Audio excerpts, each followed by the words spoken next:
वीकलज्जल प्रवाह पावितस्थले कलेवलं विलम्बिताम्बुजंगतुंगमालिकाम्। आप सभी का आस्था की यात्रा चैनल में स्वागत है।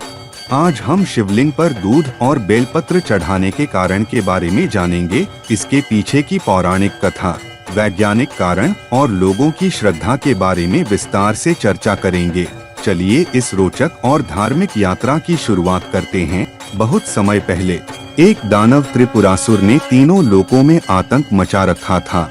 वह अत्यंत शक्तिशाली था और उसे किसी भी देवता द्वारा पराजित करना असंभव लग रहा था। सभी देवता भगवान शिव के पास गए और उनसे सहायता की प्रार्थना की।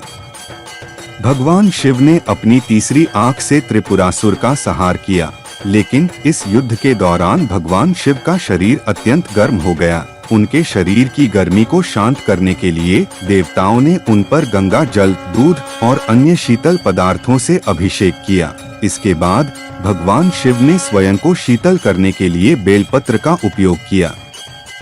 इस प्रकार शिवलिंग पर दूध और बेलपत्र चढ़ाने की परंपरा शुरू हुई। यह भगवान शिव की गर्मी को शांत करने और उन्हें प्रसन्न करने का एक माध्यम माना जाता है। आइए अब जानते हैं कि शिवलिंग पर दूध और बेलपत्र चढ़ाने के पीछे क्या वैज्ञानिक कारण हैं।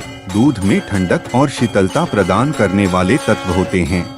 शिवलिंग पर दूध चढ़ाने से शिवलिंग का तापमान नियंत्रित रहता है और यह शीतलता प्रदान करता है। दूध में मौजूद पोषक तत्व और कैल्शियम शिवलिंग के पत्थर को मजबूती प्रदान करते हैं। बेलपत्र में औषधीय गुण होते हैं और यह शीतलता प्रदान करता है। बेलपत्र में एंटीबैक्टीरियल और एंटी इन्फ्लेमेटरी गुण होते हैं, जो शिवलिंग पर चढ़ाने से उसे शुद्ध और पवित्र रखते हैं। बेलपत्र से निकलने वाला रस भी शीतलता प्रदान करता है और शिवलिंग के पत्थर को हानि से बचाता है। लोगों की भगवान शिव के प्रति असीम श्रद्धा है। श्रद्धालु मानते हैं कि शिवलिंग पर दूध और बेलपत्र चढ़ाने से भगवान शिव प्रसन्न होते हैं और उनकी कृपा प्राप्त होती है। भक्त इस पूजा को विशेष रूप से श्रावण मास में करते हैं, जिससे उनके जीवन में सुख, शांति और समृद्धि आती है। श्रद्धालु इस पूजा को बड़े धूमधाम से मनाते हैं और मंदिरों में लंबी कतारें लगती हैं। भक्त अपनी श्रद्धा और भक्ति को प्रकट करने के लिए शिवलिंग पर दूध, दही, शहद और बेलपत्र चढ़ाते हैं। यह धार्मिक कृत्य उनकी आस्था और विश्वास का प्रतीक है। तो दोस्तों, इस प्रकार हमने शिवलिंग पर दूध और बेलपत्र चढ़ाने की पौराणिक कथा, वैज्ञानिक कारण और लोगों की श्रद्धा के पीछे का कारण जाना। यह परंपरा हमें भगवान शिव के प्रति हमारी भक्ति और आस्था को और मजबूत करती है।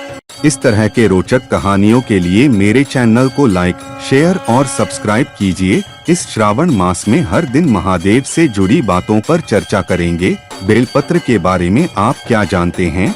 मुझे कमेंट करके जरूर बताइएगा। फिर मिलेंगे एक नई कहानी के साथ। तब तक अपना ख्याल रखिए।